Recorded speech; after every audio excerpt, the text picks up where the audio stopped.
Bird. Rick, how you doing? Good. I survived the 4th of July holiday and back to work. Oh my gosh, I know. It's like it's Tuesday, it's Monday, it's Monday, it's Tuesday. We had about, I don't know, 60 people over yesterday and had a big Nice. barbecue, and this morning, nobody cares. You got to go right back to work. I don't know. I mean, my office building is about half full this morning, so I don't know if people are still having the 4th of July hangover. I don't know. I know. I didn't drink an ounce because I was just too busy just, walking around and saying hi to everybody that came. It was fun. But you look like you had a fun weekend too. I saw a picture of you and your future son-in-law up there, and you guys were yucking it up. Yeah, it's kind of nice to get out and some great food and a couple drinks and really good day. Nice to do that every now and then.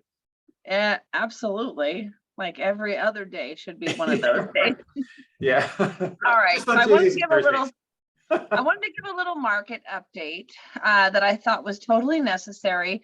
And I told you I really didn't want to talk about it ahead of time because I wanted to just sort of have a dialogue here. So it's been about 120 days really since the interest rates first started increasing. And so I think we've kind of settled into things now and where we're at currently. And, the real estate market's constantly changing, but I think I'm ready to make some declarations about, about the next 90 days. Okay. Okay. Very good. I wanted to point out to people that in the beginning of 2020, when the pandemic situation happened and we were shut down and all this kind of stuff, you remember a little company that made an exercise bike called Peloton, right? And everybody was getting a Peloton. Like all of my friends were bragging about, they all do. Everything online. And I was like, wow. So what happened to Peloton? Well, they just couldn't keep up with the demand, and they were like making bikes, shipping bikes. You had to wait months and months, and now the news is they had to do some layoffs, right? They've had to sort of redo how they're doing things. That's not the right word, but you know what I mean. I wanted to say recast, but that's not in corporate speak it's called right-sized organization. There you go. I was thinking restructure. That might be one. Yeah, there you go.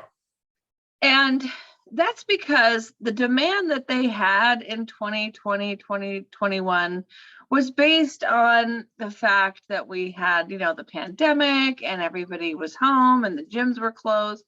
And it was a lot like the housing market, right? Everybody wanted a house. People were at home. They were baking bread and planting gardens and building, shelters and stuff. And they wanted their own home, and interest rates were so low that we just couldn't keep up with the demand. So much like Peloton, we are sort of restructuring how things are going in the real estate market now that everyone has the freedom to move about and do their thing. And now that interest rates have gone up, it's been about, like I said, 115, 120 days or something since that whole thing started.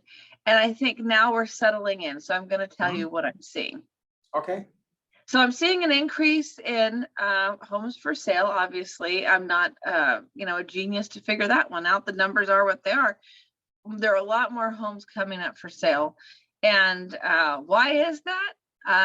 There are probably people that wanted to move, but they were unsure of what was going to happen because of the pandemic. Or maybe there are people that have discovered that their jobs are permanently at home now, so they can move wherever they want. Maybe they thought they were permanently at home. Now they have to get back to the office. So there's a lot of different reasons. And there's always going to be reasons why people put their houses up for sale. Now, there's not been so many houses that we're going to have to make any severe adjustments. There's just been little increases. And what I really am actually thrilled to see are homes in the 700 price range again, the high seven. Because that's the first time home buyer market. And we need them, and we need to support that and get people into homes. And so I'm seeing like a lot more choices in that price range. So I'm pretty excited about that. So I think though the window of all this, the homes coming on the market, I think it's going to be sort of a short window. It's going to be over in late August. It's probably going to be done, and we're going to move into sort of our fall winter market where things start to sort of tighten up again. Sure. And as we've spoke with people before, that time is not their friend. It hasn't been this whole time. If you are in the if you have a way to purchase a property, you should do it, and you will be better off that way, because the market's not going to crash, and the predictions are still strong that homes are going to appreciate about 7% next year, which is actually a very healthy market. But 7% of $1 million is what? $70,000. Yeah. And so if your 930 house or your $1 million house goes up 7% next year, and you're trying to save up, you're not going to really, unless you have some amazing job, you're not going to be able to save up fast enough to beat inflation. So even at that range, you can never outsave the amount of depreciation. No, it's not going to happen. No, exactly. Like, by the way, I mean, the housing market's still strong. Yeah, there might be more inventory, but the values are still there. And I read a report this morning that that's going to continue. And, again, can we see 20% year over year? No, that's just not reasonable, right? We can all agree that 20% that's ridiculous. Happen.